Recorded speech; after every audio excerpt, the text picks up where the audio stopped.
भैरव सिंह भाजपा के ऐसे कद्दावर नेता रहे जिन्होंने हमेशा समाज की बुराइयों के खिलाफ अपनी आवाज उठाई, फिर चाहे राजपूत समाज उनसे नाराज हो या साधु संत, उन्होंने इसकी कभी परवाह नहीं की। ऐसे ही कई किस्से राम मंदिर से जुड़े हैं, क्योंकि भैरव सिंह का राम मंदिर और कार सेवकों के लिए रुख हमेशा संघ के बाकी नेताओं से अलग रहा, जिसे देखकर लग सकता है कि भैरव सिंह राम जन्मभूमि और बाबरी मस्जिद वाले विवाद के एकदम खिलाफ थे। कह सकते हैं कि भैरव सिंह के विचार उनके खास दोस्त और पूर्व प्रधानमंत्री चंद्रशेखर से काफी मिलते जुलते थे। वैसे तो भैरव सिंह शेखावत ने कभी खुलकर तो इस बात को लेकर अपने विचार व्यक्त नहीं किए, पर ऐसा लगता है कि वो भाजपा की अयोध्या में किए गए कार सेवा कार्यक्रमों और आडवाणी की रथ यात्रा से बिल्कुल सहमत नहीं थे। ये कोई हवाई बातें नहीं है, क्योंकि इसके कई प्रमाण देखने को मिले जब भैरव सिंह ने लीग से हटकर कड़े फैसले लिए। फैसले की एक झलक इससे मिलती है कि जब कार सेवा में जाने के लिए उनके मंत्रिमंडल के वरिष्ठ सहयोगी ललित किशोर चतुर्वेदी से तैयारी की खबर मिली, तो उन्होंने चतुर्वेदी को संदेश भिजवाया कि मंत्री पद से इस्तीफा देने के बाद ही वो अयोध्या जाएं। इसी कारण चतुर्वेदी ने पहले भैरव सिंह को अपना इस्तीफा भेजा और उसके बाद वो अयोध्या गए, जबकि इसके उलट उत्तर प्रदेश में कल्याण सिंह की मंत्रिमंडल के बहुत से मंत्री अपने पद पर रहते हुए भी कार सेवा में शामिल हुए थे। इस पर पूर्व प्रधानमंत्री चंद्रशेखर का रुख भी काफी सख्त रहा। उन्होंने तो विश्व हिंदू परिषद को धमकी भरे शब्दों में कड़वी बातें तक कह डाली थी, जिसका जिक्र डॉक्टर सुब्रमण्यम स्वामी ने 1993 में हैदराबाद में दिए एक भाषण में किया था, जब राष्ट्रीय स्वयंसेवक संघ और विश्व हिंदू परिषद के द्वारा कार सेवा का आयोजन किया जा रहा था। तब चंद्रशेखर ने विश्व हिंदू परिषद के अशोक सिंघल को सख्त लहजे में कहा था कि अगर आरएसएस कार सेवा का दबाव बनाती है तो आरएसएस, विश्व हिंदू परिषद और बजरंग दल के सभी टॉप लीडर्स को नेशनल सिक्योरिटी एक्ट के तहत गिरफ्तार करके लक्षद्वीप और अंडमान भेज दिया जाएगा। और जब इस पर सिंघल ने उनसे कहा कि भारत में इस वक्त हिंदू लहर है और आपको साधुओं को मारना पड़ेगा, तो इस पर भी पूर्व प्रधानमंत्री चंद्रशेखर ने कड़े शब्दों में कहा कि मैं इन साधु संतों को मारने के लिए तैयार हूँ, क्योंकि साधु संतों का कर्तव्य स्वर्ग जाना है और मैं इसमें उनकी मदद करूंगा। वहीं आडवाणी की रथ यात्रा की तर्ज पर निकाली गई डॉक्टर मनोहर जोशी की एकता यात्रा के भी भैरव सिंह पक्षधर नहीं दिखे, लेकिन यहाँ भैरव सिंह पार्टी अध्यक्ष के कार्यक्रम का खुलकर विरोध नहीं कर सकते थे। कन्याकुमारी से श्रीनगर के लाल चौक में 26 जनवरी को तिरंगा फहराने का लक्ष्य देकर डॉक्टर जोशी यात्रा पर निकले थे। वे जब राजस्थान पहुंचे तब शेखावत की मंत्रिमंडल के कई नेता इस एकता यात्रा में शामिल होने की तैयारी में जुट गए। जैसे ही शेखावत को इस बारे में पता चला तो शेखावत ने अपने मंत्रिमंडल के सदस्यों को एक फरमान जारी करवाया और कहा कि जो भी इस यात्रा में शामिल होगा वो पहले अपने पद से इस्तीफा देगा। इन निर्देशों का असर ये देखने को मिला कि केवल संघ की पृष्ठभूमि वाले केवल 2 राज्य मंत्री जोगेश्वर गर्ग और चुन्नीलाल गरासिया ने अपने पद से त्यागपत्र दे दिया। इसके बाद शेखावत ने दोनों ही नेताओं को फिर से मंत्रिमंडल में लेने से भी साफ इनकार कर दिया था।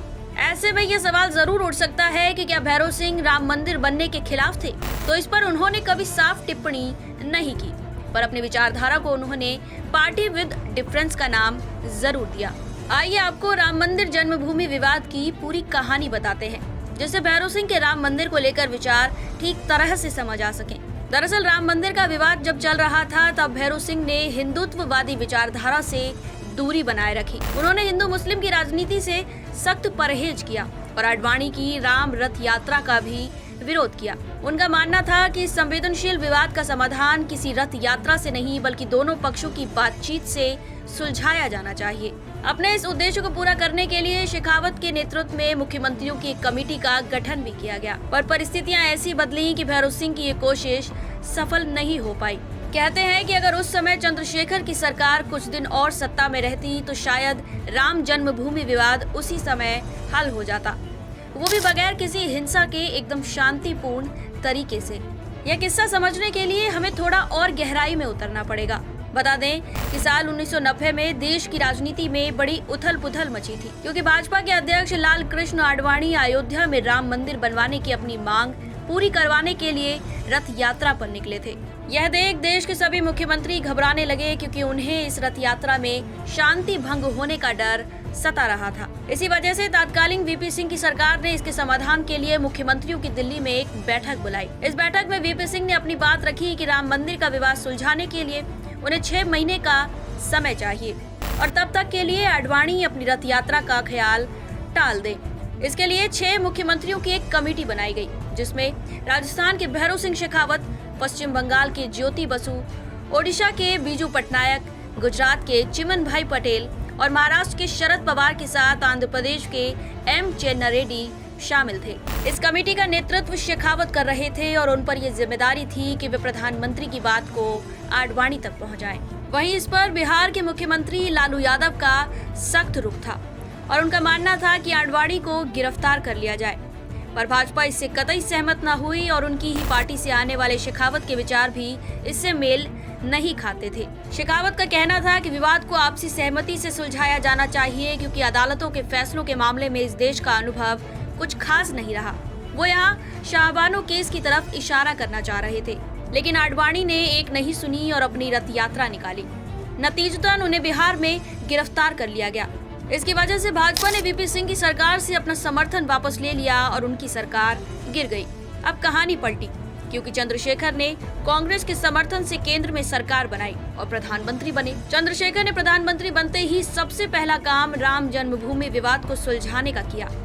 इसके लिए उन्हें अपना सबसे भरोसेमंद व्यक्ति चाहिए था और ये काम भैरव सिंह शेखावत से बेहतर आखिर कौन कर सकता था। चंद्रशेखर ये अच्छी तरह से जानते थे कि भले ही शेखावत पर भाजपा का लेबल चिपका हो, पर शेखावत की छवि एक धर्मनिरपेक्ष मुस्लिम हितैषी सीएम की है, क्योंकि शेखावत की सरकार में मुसलमानों के हितों को बड़े स्तर पर उठाया गया और इस तरह चंद्रशेखर ये जिम्मेदारी शेखावत को देकर आश्वस्त हो गए। माहौल बेहद गर्म था, इतना कि कोई भी बातचीत के लिए राजी नहीं था। शेखावत के कंधों पर भार था कि वो सभी को मनाए। इस तरह उन्होंने अपनी छवि और कौशल के दम पर विश्व हिंदू परिषद और बाबरी मस्जिद एक्शन कमेटी के प्रतिनिधियों को एक टेबल पर बिठा दिया। पहली बैठक में कोई प्रगति नहीं हुई, फिर दूसरी बैठक बुलाई गई, जिसमें शेखावत ने ये साफ किया कि वो यहाँ भाजपा के प्रतिनिधि के रूप में नहीं, बल्कि राजस्थान के मुख्यमंत्री के तौर पर शामिल हुए हैं। और इसके बाद कई बैठकें हुई। दोनों पक्षों ने अपनी बात सबूतों के साथ रखी। कभी भगवत गीता के श्लोकों का उदाहरण देकर जन्म स्थान और जन्मभूमि के बीच के फर्क को समझाया गया, तो कभी अबुल फजल की आईने अकबरी से मंदिर के अस्तित्व को सही ठहराया गया। सभी अपनी बात तथ्यों के साथ पेश कर रहे थे, जिससे ये आस बंद चली थी कि अब तो राम मंदिर का समाधान बड़ी ही आसानी से बातचीत के जरिए हो जाएगा। पर बीच में एक ऐसी घटना घटी जिसने शेखावत और चंद्रशेखर के किए कराए पर ही पानी फेर दिया, क्योंकि कांग्रेस ने अचानक से चंद्रशेखर की सरकार पर राजीव गांधी निवास पर जासूसी का आरोप लगाया और अपना समर्थन वापस ले लिया। इससे चंद्रशेखर की सरकार गिर गई और ये फैसला ना हो सका। कहते हैं शेखावत को यह विवाद न सुलझाने का जिंदगी भर मलाल रहा था। वैसे आप क्या सोचते हैं? भैरव सिंह के विचार क्या वाकई में इतने उदारवादी थे कि भाजपा में रहते हुए भी उनकी सोच दक्षिणपंथी न होकर धर्मनिरपेक्ष विचारधारा वाली थी? हमें अपनी राय कमेंट सेक्शन में जरूर बताएं। मैं हूं आपके साथ श्वेता चौहान और आप देख रहे थे पॉलिटिकल पंचायत।